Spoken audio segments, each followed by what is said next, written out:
दोस्तों भारत बनाम न्यूजीलैंड के बीच में तीसरा और इस सीरीज का अंतिम ओडीआई मुकाबला बेहद ही रोमांचक रहा, जहां दोनों ही टीमें पहला और दूसरा मुकाबला एक एक जीत कर इस सीरीज को लेवल कर चुकी थी। तो इस सीरीज को जीतने के लिए दोनों ही टीमों की दावेदारी काफी मजबूत नजर आ रही थी। एक तरफ थी न्यूजीलैंड की टीम तो दूसरी तरफ थी भारतीय टीम।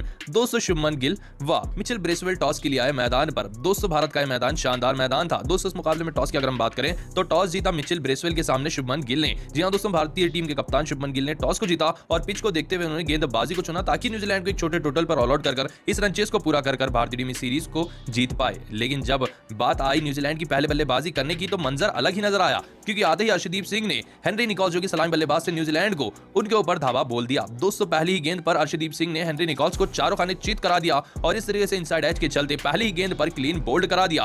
दोस्तों आप सभी को बता दें ये गेंद इन स्विंग गेंद थी अर्शदीप सिंह की। हेनरी निकोल्स अपना खाता भी नहीं खोल पाए, मात्र 0 रन बनाकर इस मुकाबले में आउट हुए। दोस्तों पहली विकेट पहले ही ओवर में अर्शदीप सिंह ने दिलाई न्यूजीलैंड के पहले सलामी बल्लेबाज हेनरी निकोल्स मात्र 0 रन बनाकर आउट हो गए। दोस्तों उनके बाद तीसरे नंबर के बल्लेबाज विल यंग और उनके साथ सलामी बल्लेबाज कॉनवे बल्लेबाजी कर रहे थे। लेकिन तभी आए हर्षित राणा अपना पहला ओवर लेकर डेवियन कॉनवे के सामने और तभी डेवियन कॉनवे ने भी गलती कर दी। बाहर जाती हुई इस गेंद पर इस तरीके से हल्का सा एज से बैठे गेंद को वो छोड़ने की कोशिश कर रहे थे, लेकिन गेंद एज लेकर सीधा रोहित शर्मा के हाथों में जाकर गिरी कुछ इस तरीके से, जिस गलती हर्षित राणा ने अपने पहले ओवर में न्यूजीलैंड को झटका दिया। न्यूजीलैंड के दूसरे सलामी बल्लेबाज भी पवेलियन लौट गए। मात्र 5 रन बनाकर 4 गेंदों में न्यूजीलैंड के लेफ्ट हैंडेड सलामी बल्लेबाज डेवियन कॉनवे मात्र 5 रन बनाकर 4 गेंदों का सामना करते हुए 125 के स्ट्राइक रेट से आउट हुए। दोस्तों अब बारी थी डैरिल मिचेल की। डैरिल मिचेल का साथ दे रहे थे विल यंग। दोस्तों तीसरे नंबर और चौथे नंबर के इन दोनों ही बल्लेबाजों के बीच में एक छोटी साझेदारी हो ही रही थी, लगभग 50 रनों की साझेदारी करीब। ये धीमी सी साझेदारी आगे बढ़ी, लेकिन न्यूजीलैंड की बल्लेबाजी को एक ऐसी पार्टनरशिप की जरूरत थी जो उन्हें ज्यादा रन दिला पाए, और वही चक्कर में न्यूजीलैंड के तीसरे नंबर के बल्लेबाज विल यंग ने गलती कर दी। 30 रन पर ही अच्छा सेट होकर बल्लेबाजी कर रहे थे 40 गेंदों में। तभी 41वीं गेंद पर हर्षित राणा की इस गेंद पर उन्होंने कट शॉट तो खेला, गेंद को गैप में ढकेलने की कोशिश करते हुए, लेकिन डीप मिड विकेट पर तैनात थे सर जडेजा, जिन्होंने इस तरीके से शानदार कैच को लपक लिया और तीसरी विकेट भी जल्दी मिली भारतीय टीम को। एक पार्टनरशिप जो छोटी सी पनप रही थी उसको तोड़ दिया हर्षित राणा ने। तीसरे नंबर के बल्लेबाज न्यूजीलैंड के विल यंग मात्र 30 रन बनाकर 41 गेंदों में आउट हुए। 58 रन पर 3 विकेट गिर चुके थे न्यूजीलैंड के लगभग 12वें ओवर तक। वैसे वक्त पर डैरिल मिचेल का साथ देने आए ग्लेन फिलिपी, जो कि एक ऑलराउंडर की हैसियत में खेल रहे हैं न्यूजीलैंड में।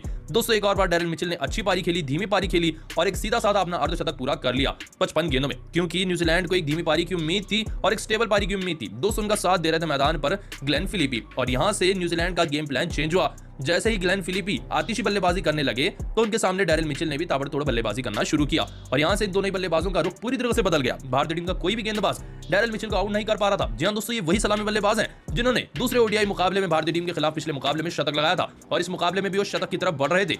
एक तरफ से ग्लेन फिलिपी, दूसरे तरफ से डैरिल मिचेल, दोनों ही तरफ से ताबड़तोड़ बल्लेबाजी हो रही थी न्यूजीलैंड द्वारा, और भारतीय टीम का कोई भी गेंदबाज नहीं काम कर पा रहा था। और इसी सिंगल को लेकर 106 गेंदों में डैरिल मिचेल ने अपना दूसरा शतक पूरा कर लिया इस सीरीज का।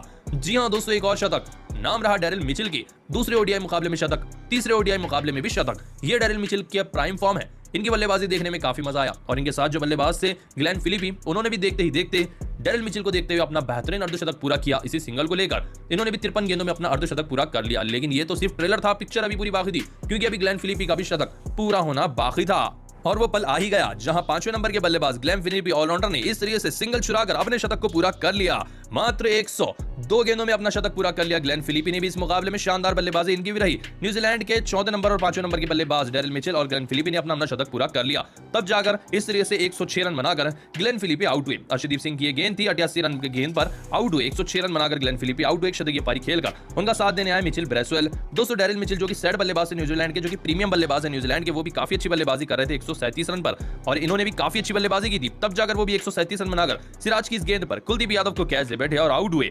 137 रन पर डैरिल मिचेल की एक लाजवाब शानदार जानदार पारी समाप्त हुई। 280 रन न्यूजीलैंड ने बनाए थे 44 ओवर में, और लगभग 350 के करीब पहुंचने वाली थी न्यूजीलैंड की टीम 5 विकेट खोकर। लेकिन दोस्तों आप न्यूजीलैंड की शानदार पहली इनिंग की बल्लेबाजी को 10 में से कितने नंबर देंगे कमेंट बताएं। वीडियो पसंद आए तो लाइक करें और इसी क्रिकेट की खबरों के लिए सब्सक्राइब